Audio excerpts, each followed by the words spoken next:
بسم اللہ الرحمن الرحیم۔ السلام علیکم۔ ایک دفعہ میں چنے کھا رہا تھا تو سامنے سے ابو آئے۔ انہوں نے مجھے ہاتھ آگے پھیلا کر کہا کہ بیٹا تھوڑے سے چنے مجھے دینا۔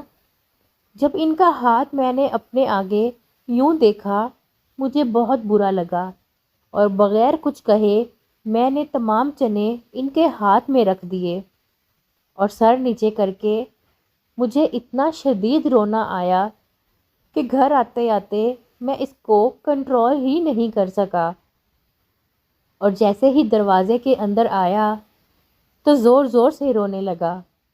اتنے میں امی بھی آئیں اور مجھے گلے سے لگا کر پوچھا کہ کیا ہو گیا، تو میں نے روتے ہوئے امی کو کہا کہ امی، ابو نے باہر میرے آگے ہاتھ پھیلا کر مجھ سے چنے مانگے۔ تو امی نے کہا کہ پھر کیا ہوا، تم اور لے لیتے۔ میں نے کہا کہ چنوں کی بات نہیں، ابو نے میرے آگے ہاتھ اس طرح کیوں پھیلایا؟ میں نے کہا کہ جس انسان سے ہم ساری زندگی مانگتے رہے، آج انہوں نے مجھ سے اس طرح مانگ کر مجھے بہت تکلیف پہنچائی ہے۔ شاید یہ ایک نارمل بات ہوگی، لیکن میرے لیے یہ لمحہ بہت تکلیف دہ تھا۔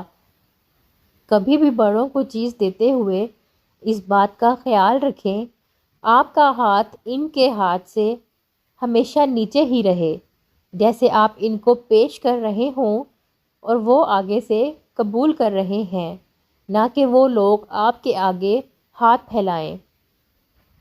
دوستو، امید ہے آپ کو آج کی کہانی پسند آئی ہوگی۔ اگر پسند آئی ہو تو ویڈیو کو لائک کریں اور مزید ایسی دلچسپ معلوماتی کہانیاں سننے کے لیے ہمارے چینل کو سبسکرائب کریں اور اپنے دوستوں کے ساتھ شیئر کریں۔ اللہ حافظ۔